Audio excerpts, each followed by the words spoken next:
اچھا ایک عمل بتا رہا ہوں سورۃ اخلاص کا، زندگی میں ایک دفعہ ضرور کر لیں، ہفتے میں ایک دفعہ کر لیں، روزانہ کر لیں، مہینے میں ایک دفعہ کر لیں۔ فرمایا جس شخص نے مغرب اور عشاء کے درمیان 20 رکعت پڑھی، ہر رکعت کے بعد سورۃ فاتحہ کے بعد قل هو اللہ پڑھا، 20 رکعت پڑھی یعنی 10 دگانے، کتنے دگانے؟ 10۔ جس نے پڑھی مغرب اور عشاء کے درمیان 20 رکعت پڑھی، پہلی رکعت میں فاتحہ کے بعد ایک دفعہ قل هو اللہ بس پڑھی، توجہ سے، دھیان سے، خشوع سے، درد سے، جلدی نہ کریں۔ اب اس کے فائدے سنیں اور حیران ہو جائیں۔ فرمایا اللہ اس کے لیے جنت میں بے عیب اور بے جوڑ 2 محل عطا فرمائیں گے۔ کوئی عیب نہیں ہوگا، اس میں کوئی جوڑ نہیں ہوگا، اللہ اسے جنت میں عطا فرمائیں گے جس نے مغرب اور عشاء کی نماز کے دوران یہ عمل کیا۔ اب بولے، اور آپ نے فرمایا جس نے سوتے وقت 30 مرتبہ قل هو اللہ پڑھی، ہر عمل کا انوکھا فائدہ ہے، اس کے لیے 1000 محل جنت میں اللہ بنائے، اور جس نے 200 مرتبہ پڑھی اللہ اسے ایسا درجہ عطا فرمائیں گے، جس نے سورۃ قل هو اللہ 200 مرتبہ پڑھی اللہ اس کو ایسا درجہ عطا فرمائیں گے کہ جس سے وہ راضی بھی ہوگا اور خوش بھی ہوگا، اللہ اس کو راضی کر دیں گے، ایسا درجہ عطا فرمائیں گے۔ اور فرمایا اگلی بات سنیں غور سے ذرا، میں بہت توجہ دلا کے سنانا چاہ رہا ہوں۔ فرمایا جس گھر میں سورۃ قل هو اللہ پڑھی جائے اس گھر والوں کے ساتھ ساتھ ان کے پڑوسیوں کو بھی نفع ہوتا، اس کے پڑوسیوں کو بھی نفع ہوتا، اور بعض اوقات 40 پڑوسیوں تک نفع ہوتا ہے، بعض اوقات 4 پڑوسیوں تک نفع ہوتا ہے، اور بعض اوقات 11 پڑوسیوں تک نفع ہوتا ہے، 11 گھروں تک، بعض اوقات 40 گھروں تک۔ میں جو سورۃ قل هو اللہ پڑھتا ہے اس کے پڑوسیوں کو بھی نفع ہوتا ہے، رزق، عزت، روحانیت، دولت، اس کے پڑوسیوں کو بھی نفع ہوتا ہے، بلائیں ٹلنا، مصیبتیں ٹلنا، آفات ٹلنا، حالات کا بہتر ہونا، اس کے پڑوسیوں کو بھی نفع ہوتا ہے، اس کے پڑوسیوں کو بھی نفع ہوتا ہے، پڑوسیوں کو بھی۔ شکر ہے ہم سورۃ قل هو اللہ پڑھنے والے ہیں، انشاءاللہ ہمارے پڑوسیوں کو بھی نفع ہو۔ اور بتاؤں ایسے لوگوں کی قبر کے پڑوسیوں کو بھی نفع ہوتا۔ کئی لوگ ملے، مجھے بتایا، کتابوں میں لکھا ہے، مجھے خطوں میں لوگوں نے لکھا، خطوں میں لوگوں نے لکھا، میرا 1984 سے لوگوں سے رابطہ شروع ہوا ہے، 40 سال ہو گئے، 2024 میں۔ بتایا کیا کہ کوئی قبرستان میں ایسا بندہ آیا جس کی وجہ سے ہماری بخشش ہو، قبرستان میں ہمارے پڑوس میں کوئی ایسا بندہ آیا اور جس کی وجہ سے ہماری کیا ہو گئے؟ بخشش ہو۔ کوئی ایسا بندہ آیا، پڑوسیوں کو بھی نفع ہوتا۔ جو عشاء کے بعد 2 رکعت پڑھے اور رکعت میں قل هو اللہ 15 بار پڑھے اللہ جنت میں اس کو 2 محل عطا فرمائیں گے۔ اکٹھی کر لیں سعادتیں، کر لیں، اس کریم ہے۔ بعض اوقات میں ایک جگہ بیٹھا تھا، کہنے لگے میرے والد فلاں، میرے دادا فلاں، ان کی فلاں جگہ دربار فلاں فلاں فلاں، اور اس کا ایک کلاس فیلو تھا، ساتھی تھا، کہتے تھے یہ کام اکٹھے کرتے تھے، نہ عید، نہ نماز، نہ جمعہ، اور باقی ساری کہانی، اور میں خاموش سن رہا تھا، اور میرے اندر آواز آ رہی تھی، اللہ کے وعدے تیرے ساتھ ہیں اور تیری نسلوں کے ساتھ ہیں، اللہ دے گا، وہ تیری مرضی ہے، اسے خیر پہ خرچ کر یا شر پہ خرچ کر۔ اللہ کہتا ہے سورۃ قل هو اللہ پڑھو، اعمال کرو، تسبیحات کرو، یہ وظیفے کرو، یہ عمل کرو، یہ صلہ رحمی کرو، اور لوگوں کے ساتھ، رشتہ داروں کے ساتھ درگزر کرو۔ اللہ کہتا ہے میں تمہیں دے کے رہوں گا، تمہاری نسلوں کو کھلا کے رہوں گا، پلا کے رہوں گا، عطا کر دوں گا، اور ساری دنیا بھوک قحط مہنگائی کرے گی، تیری نسلوں کو وہ دوں گا کہ تیری نسل آباد اور شاد ہو جائے۔ میرے پاس ایک صاحب ہے کراچی کلفٹن میں، وہ اس وقت مالدار تھے جب کراچی کا ڈیفنس نہیں بنا تھا، صرف کلفٹن تھا، اور مالدار، پرانے مالدار، اور وہ ایک دکان پہ چار آنے ہوٹل کے، چاچا غلام علی تھا، اس کا ہوٹل تھا، اس کی دکان پہ 4 آنے روزانہ پہ مزدوری کرتا تھا، چائے کے برتن صفائیاں کرتا تھا. مجھے میرے زیر علاج رہے وہ زندگی کے آخری ایام میں. اس اللہ والے نے مجھے بہت کچھ سکھایا، میں ہر وقت سیکھتا ہوں. مجھ سے کہنے لگا میرا ایک نانا تھا، اور ہم وہ لوگ ہیں جو جن کے پاس گائے بھینسیں، ہم دودھ بیچنے والے ہیں. ہمارا خاندانی پیشہ یہی ہے، دودھ بیچنے والے. جانور کو بڑا کر کے بیچنا، ان کے بچے بیچنا، دودھ بیچنا، اور گوبر خشک کر کے اس کی بوریاں بیچنا، گوبر. ہم وہ ہیں. کہا کہ میرا ایک نانا تھا، وہ نانا جو ہے 100 دن تسبیح کرتا تھا، ذکر کرتا تھا. ان کے ایک پیر صاحب تھے، ان پیر نے انہیں کوئی ورد بتائے تھے اور کہا مجھے جھولی میں لے کے کہتا تھا اللہ اس کو وقت لگا دے، اللہ میرے تسبیح وظیفے کی دعا اس کو لگا دے. کیوں؟ میرے نانا کی اولاد صرف میری اماں تھی اور اماں کی اولاد میں تھا، تو نانے کا سارا ورثہ تھا میں. میرا نانا تسبیحاں کرتا تھا، نانا غربت میں مر گیا، اماں غربت میں مر گئی، ابا غربت میں مر گیا. غریب تھا تو 4 آنے روزانہ پہ میں ہوٹل پہ کام کرتا تھا، غریب تھا تو 4 آنے روزانہ چائے کے برتن، سالن کے برتن میں دھوتا تھا. پر کہا وہ دعائیں میرے کام آئیں. کوئی دوست آیا، انہیں میرے ساتھ چل، تجھے میں ایک کام کرواتا ہوں. کسی سیٹھ کے پاس لے گیا، رئیس تھا، اس نے میری صلاحیتوں کو دیکھا. اوپر سے چابیاں نیچے گر چکی تھیں، تالے کھل چکے تھے، دروازے کھل چکے تھے، بس میں نے دروازے کو ہاتھ لگانا تھا اور دروازے میں کھل جانا تھا. پھر سنایا اپنا واقعہ. یہ ماسکو روس کی کمپنی کرنسی روبل ہے، کیا ہے؟ روبل ہے. کہا میں ماسکو کے ایئرپورٹ پہ کھڑا تھا، میرے پاس نوٹوں سے بھرا ایک بریف کیس تھا اور میں نے ایک ڈیل کرنی تھی. بریف کیس کھلا اور نوٹ ایسے بکھر گئے اور لوگوں نے چننا شروع کیا اور میں کھڑا ہنس رہا تھا. اور یہ بات اس نے کہی، سننے والا کہے گا مبالغہ کرتا ہے، پھر اس کے ایک جاننے والے نے کہی. انہوں نے کہا جی وہ مجھے کہنے لگا وہ پاگل سخی ہے. کیسے؟ کہنے لگا مجھے کسی نے بتایا، دیکھنے والے نے، ایئرپورٹ پہ اس کا بریف کیس گر گیا، نوٹ لوگ چن رہے ہیں اور وہ خوش ہو رہا ہے، اور سارا بریف کیس خالی ہو گیا. تو بریف کیس وہیں چھوڑ دیا، اب خالی کیا کرنا ہے، چل پڑا. ایک منظر میں نے اپنی آنکھوں سے دیکھا. 2015 میں میرے ساتھ ایک کراچی کا رئیس اعظم تھا، وہ سگار پیتا ہے دنیا کا مہنگا.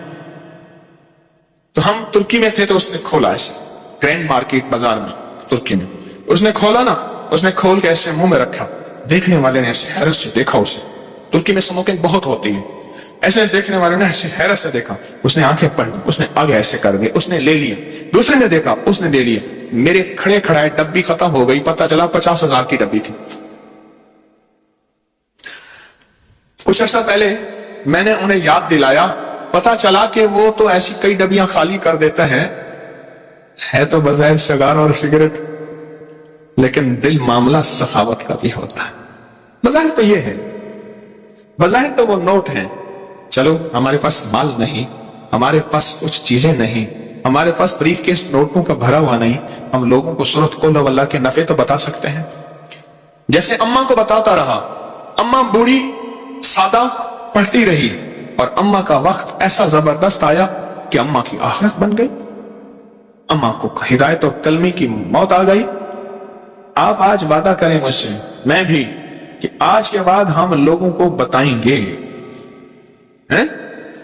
میں کالج سے آ رہا تھا، کالج سے تو سیٹ پہ بیٹھا تھا، مجھ سے پہلے ایک بندہ بیٹھا تھا، کاٹن پہنا ہوا، یہ مچھیں، بڑی سی پگ، اور ایسے پھول کے بیٹھا ہوا تھا. 1.5 سیٹ اس نے لی. میں یوں کر کے بیٹھ گیا، یوں کر کے بیٹھ گیا. اس نے نا مجھے ایسے ترچھی نظروں سے ایسے دیکھا کہ ایسے اظہار کیا کہ تیرے یہاں سیٹ پہ کیا حق بنتا ہے. میں نے چونکہ سیٹ کے پیسے دیے تھے. تھوڑی دیر ہوئی، میں نے کبھی چھیڑ چھاڑ کیے بغیر تک گزارا نہیں. چھیڑ چھاڑ تو بہت ضروری ہے. تو میں نے اس کی ایک چھوٹی سی ایک تعریف کی، ایک تھوڑی سی دکھتی رکھ پہ ہاتھ رکھا.